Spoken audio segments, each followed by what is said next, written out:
alive with sound. Engines rumbled in the distance. Speakers crackled with announcements. Children laughed, vendors shouted, flags fluttered in the summer breeze. The annual air show had drawn thousands. Families spread out on blankets. Veterans leaned on canes, their caps marked with faded units.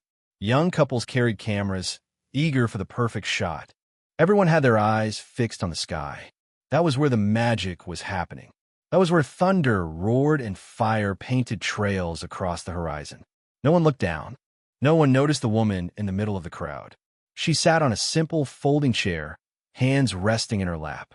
Her posture was upright, but not rigid, her gaze steady, calm. Her clothing was plain, nothing bright, nothing flashy. She wore no medals, no beans, no sign that she belonged to the spectacle in the sky. To the people passing by, she was invisible. A grandmother, perhaps, an aunt, a woman with no special reason to be there. The crowd did not wonder who she was. They had no time. Every few seconds, a jet screamed overhead, slicing the sky with sound so sharp it rattled rib cages. And with every roar, the crowd erupted, cheers, applause, gasps of awe. Yet through it all, she remained still. Her breathing was steady. Her eyes, following the aircraft, did not widen with surprise. They carried something different, something deeper, a kind of stillness that only comes from memory. But no one noticed. No one turned their head. She was simply another face in the sea. The announcer's voice thundered over the speakers. Ladies and gentlemen, please welcome the United States Air Force demonstration team. The crowd rose to its feet. Children sat on their fathers' shoulders. Cameras clicked in rapid bursts. The music swelled bold, patriotic, filled with brass and drums. Everyone stood. Everyone clapped. Everyone shouted. Everyone except her. She did not rise. She did not clap. She remained seated, her hands folded, her eyes fixed on the sky. It wasn't defiance. It wasn't disinterest. It was something else. A private gravity pulling her inward, away from the noise around her. If you had been close enough to study her, you might have seen the faint lines on her face, lines carved not just by age but by experience. You might have noticed the way her eyes stayed narrow when the jets passed overhead, not squinting from the sunlight, but from the weight of memory. You might have caught the way her lips pressed together, not in judgment, but in discipline, the kind that does not fade. But no one was watching her. They were too busy watching the sky. The jets screamed overhead in formation. 6 of them, slicing through the heavens with precision so sharp it looked impossible. The announcer's voice raced with excitement. The diamond formation, flying at just 18 inches apart. The crowd gasped, clapped, shouted. Some covered their mouths in disbelief. Some cheered until their throats burned. Children screamed with delight, waving their little toy planes. The woman sat in silence. She did not cheer. She did not clap. She simply watched. The air show rolled on. Engines thundered. Smoke trailed in white and red and blue. The announcer fed statistics into the crowd like fuel into fire. And still, she was unnoticed. The man sitting next to her barely glanced at her. He was too busy taking photos, zooming in on the formation. The family 2 rows down had brought a cooler of sandwiches, their children running in and out between the seats. The group of veterans nearby talked loudly about how it was nothing like back in their day, their laughter drowned by the next roar of engines. No one looked at her. No one asked. She was simply a body in a chair, silent in a world of noise. But silence carries weight. If you had been near enough, you might have heard her whisper, not words, not sentences, just a breath. A faint hum of memory, a sound of recognition. Because to her, the jets above were not entertainment. They were not a spectacle. They were not a thrill. They were something else. A reminder, a mirror, a reflection of a life once lived. The announcer's voice broke through again. Ladies and gentlemen, prepare yourselves for the grand maneuver. The opposing pass. The jets split into pairs. They roared toward each other from opposite ends of the field, engines screaming, contrails ripping across the sky. They closed the distance at hundreds of miles per hour, so close it looked like disaster was inevitable. The crowd held its breath. Children shrieked. Cameras snapped furiously. Mothers covered their children's eyes. And the woman simply exhaled. It was not fear. It was not relief. It was something quieter, something heavier, because she had seen this before. Not here, not now, but somewhere else. Long ago, in skies that were not painted for celebration, but for survival. The crowd erupted when the planes missed each other by inches. Streaming past in perfect symmetry. Applause thundered. Flags waved. The announcer's voice soared. And there it is, ladies and gentlemen. Precision at its finest. But the woman did not move. Her hands stayed folded. Her eyes stayed fixed. Her breath remained steady. Invisible. Unnoticed. Unknown. The sun climbed higher, burning into the afternoon. Sweat gathered on brows. Vendors called out, selling lemonade and cold soda. The smell of popcorn and fried food drifted through the air. The show pressed on, each maneuver more daring, each roar louder than the last. The crowd cheered as if their voices could compete with the engines. And she sat, still as stone, carrying her silence like a flag no one else could see. No one knew her story. No one asked. Not the man beside her. Not the children running through the rows. Not the veterans standing tall with trembling hands. No one knew what she carried inside. No one knew what the sky meant to her. No one knew the weight of her quiet presence. But soon they would, because the air show was about to shift. The music would quiet. The engines would fade. And out of the ranks of decorated officers standing near the runway, a general would step forward. And when he did, when he raised his hand, when he saluted not the sky, not the pilots, not the flag, but her, the world would stop. The crowd would freeze. And the woman, once invisible, once unnoticed, once thought to be ordinary, would become unforgettable. The sky was beginning to clear of smoke. The last trails from the jets hung like threads of silver and white, slowly unraveling in the late afternoon light. The crowd, still buzzing from the finale, clapped and whistled. Children jumped in excitement, waving their little plastic airplanes. Fathers wiped sweat from their brows. Mothers fanned themselves with folded programs. The announcer's voice boomed again, stretching the energy even higher. Ladies and gentlemen, let's give another round of applause to the incredible pilots who have graced the skies today. The audience obeyed, the sound rising like thunder. Feet stomped. Hands clapped. Voices cheered until it seemed the very ground shook beneath them. But in the middle of that sea of noise, the woman sat. Her hands still folded. Her eyes still fixed forward. Her silence unmoved. No one noticed her. Not yet. On the runway below, the jets taxied back into formation.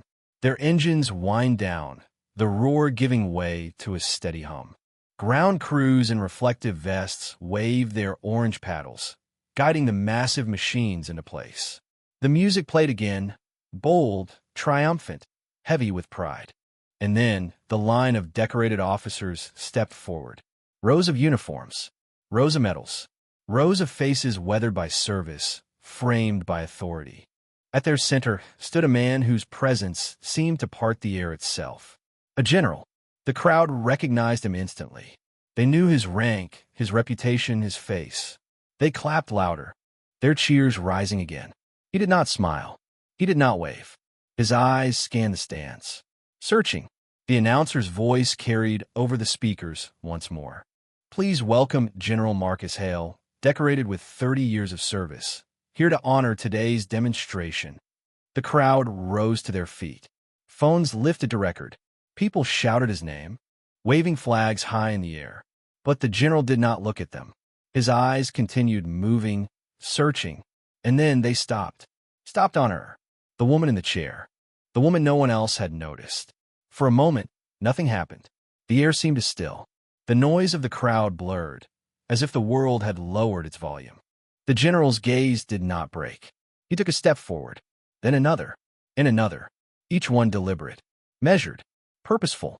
The crowd began to quiet, their cheers fading into confusion. Why was he walking this way? Why wasn't he facing the cameras?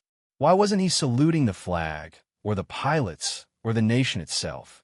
Whispers spread quickly. Where's he going? Is something wrong? Who's he looking at? The general kept moving, and the woman did not move at all. He stopped in front of her row. Silence rippled outward. The announcer's voice faltered, unsure what to say. Cameras turned, their lenses searching for the reason. Children tugged at their parents' sleeves, asking what was happening. The general stood tall. His chest rose. His jaw tightened. And then, slowly, deliberately, he raised his hand and saluted. Not the flag, not the sky, not the pilots. Her, the quiet woman in the chair. The crowd froze. Time itself seemed to hesitate.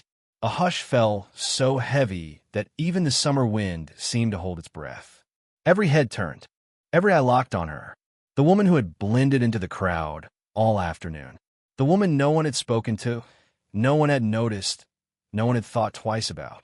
She sat still, her hands trembling now for the first time. Her lips parted, but no sound came. Her eyes glistened. The salute hung in the air like a monument.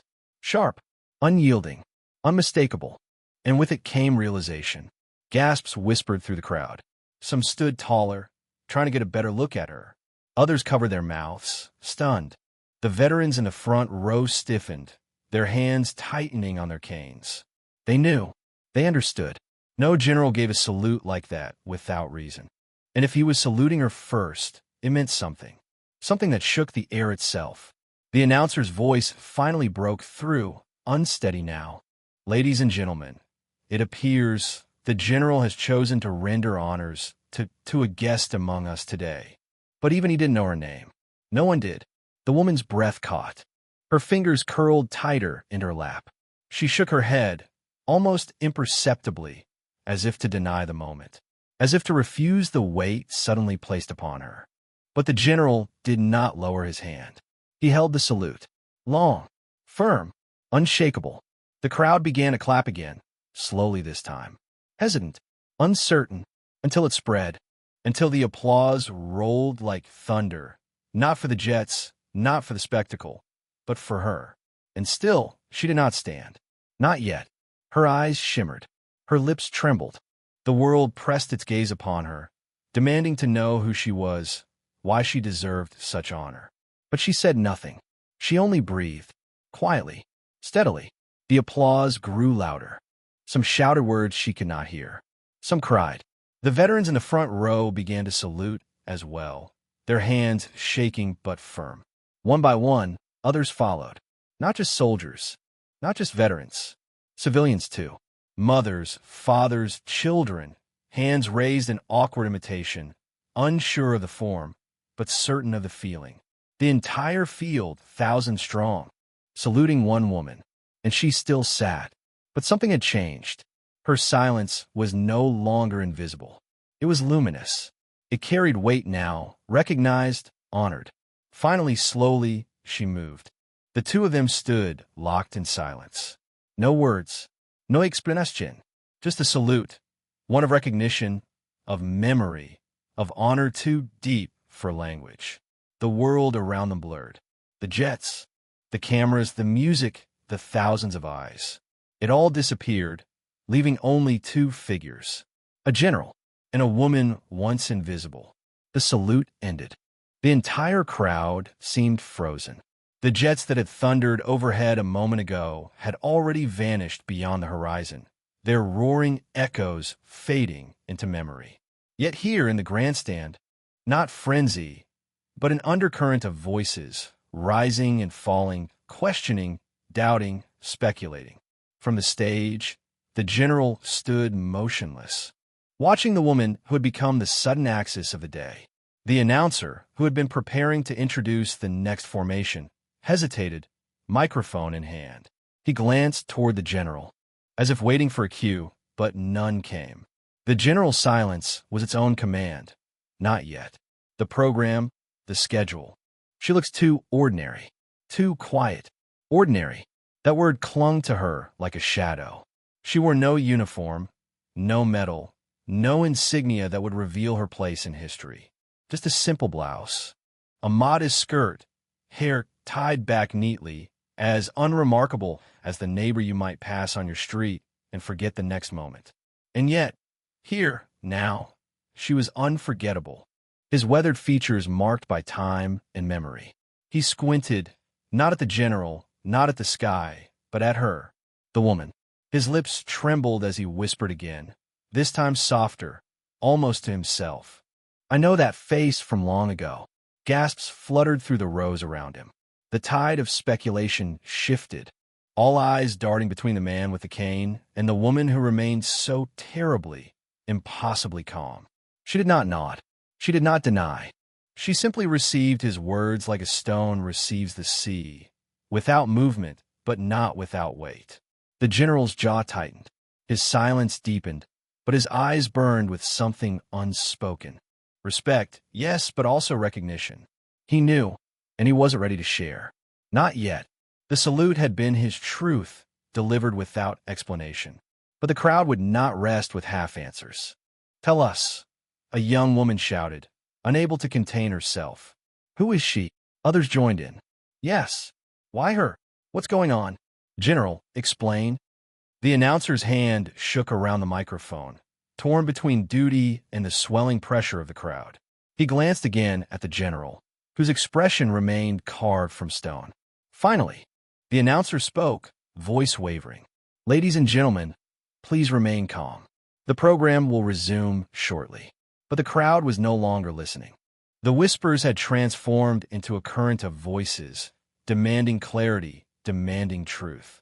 The woman finally stirred. She shifted her hands, folding them together more tightly in her lap. For the first time, she lifted her chin, allowing the sun to strike her face fully. The light revealed lines etched deep by years of endurance, eyes carrying storms that had raged in silence. A child's small voice asked the question everyone else was thinking. Is she a hero? The silence that followed was almost unbearable. The woman closed her eyes briefly, as if remembering something too heavy to carry openly. When she opened them again, the air itself seemed to shift. She didn't speak. She didn't need to. Something in her presence told them, yes, and more. The salute still hung in the air. For a moment, it seemed as though the entire airfield had stopped breathing. The general's hand remained at his brow, frozen, unwavering, steady with a kind of reverence no one expected. And before anyone could make sense of it, before the announcer on the loudspeakers could resume his excited commentary about the planes circling overhead, before the brass band could strike another knot of patriotic music, silence pressed down over the crowd like a heavy blanket. 1,000 eyes turned, following the direction of that salute. And there, in a middle row of plastic folding chairs, sat the woman. She had not moved. Her posture was the same, hands folded lightly in her lap, her shoulders slightly curved as though she wanted nothing more than to remain invisible. Yet invisibility was no longer an option. The general had found her. The crowd had found her. And now, questions rose in a quiet storm. Who is she? A young man whispered, tugging at his father's sleeve. The father shook his head, though his eyes did not leave the scene. I don't know. Is she someone famous? Another voice asked behind them. But his eyes carried something different now. Not command, not authority, but memory and gratitude. The crowd leaned in. The silence deepened. It was as if every person knew, without understanding, that something profound was unfolding before them. Finally, the general spoke. His voice was low, reverent. Not the booming tone he used when addressing troops or ceremonies, but softer, personal. Ma'am, he said, and his throat seemed to tighten around the word. It's been a long time, because a general, decorated, disciplined, hardened by years of service, did not allow tears easily. Yet here he was, standing before an unknown woman, fighting them back. The whispers grew. Do you know her? Someone asked a man in uniform, sitting near the aisle. The man frowned, then his brow furrowed, as if recognition tugged at the edge of his memory. I'm not sure. The spectacle of flight. But what you did not expect, what none of you could have imagined, is the presence of someone far greater than myself. Someone whose courage was never broadcast. From the kind of honor you see pinned to my chest. She gave it all up, because that was the price of keeping the mission secret. Because her country needed her silence. Gasps broke out. The atmosphere shifted. Some covered their mouths. Others blinked rapidly, stunned. The woman sat still, her hands folded in her lap. Her face betrayed nothing but calm, perhaps even a faint sadness. She did not nod. She did not deny it. She simply let the words fall where they may. The general stepped closer to her. He removed his cap, holding it against his chest. His voice softened. "I was there," he said. "I was a young officer, terrified, inexperienced. She was the one who held the line. She was the one who carried the burden. I am alive because of her. Many of us are alive because of her. And though the world has forgotten, I could not. I never could. So today, with all of you as witnesses, I salute her, not as a general, but as a soldier who owes his life to a hero the world never knew." His words trembled at the edges, and for the first time that day, his stern expression broke. His eyes glistened. The crowd erupted, not in cheers, but in something deeper. Applause rose, but it was uneven, ragged, carried by emotion rather than rhythm. People stood. The applause subsided into a hush once more. Then, finally she spoke. Her voice was gentle, yet steady. "I was never alone," she said. "There were others, men and women braver than me, stronger than me. Some never came home. Remember them, not me." The crowd listened, riveted. No one moved. She smiled faintly, a smile touched with both sorrow and peace. "I only did my duty. That's all. Nothing more." Her words cut deeper than any speech the general could have given, because they carried the truth of humility, the kind that only those who have truly sacrificed can hold. The general bowed his head. "Then let us remember them. And let us remember you. For without you, there would be no us." The band, uncertain at first, began to play softly. Not the triumphant march they had rehearsed, but something slower, gentler, a hymn. The melody drifted across the airfield, carried by the breeze. Somewhere in the crowd, a child asked, "Mama." The thunder returned, shaking the ground beneath the audience.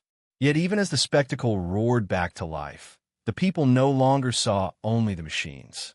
Their eyes, their hearts, kept returning to her. She had become the invisible center of the day. When the program ended, and the crowds began to disperse, small groups lingered around her. Some approached timidly, offering thanks. A veteran reached out and shook her hand. A young pilot snapped to attention before her, saluting with all the discipline he could muster. Each time, she gave the same quiet smile. Each time, she said only, "Thank you. But remember the others. Always remember the others." And then, as quietly as she had come, she rose and walked away. No escort, no spotlight, just a woman. Not for algorithms, but because you never know who might be waiting to hear a reminder that their quiet acts matter, that their invisible strength is seen, even if not by the world. Every like,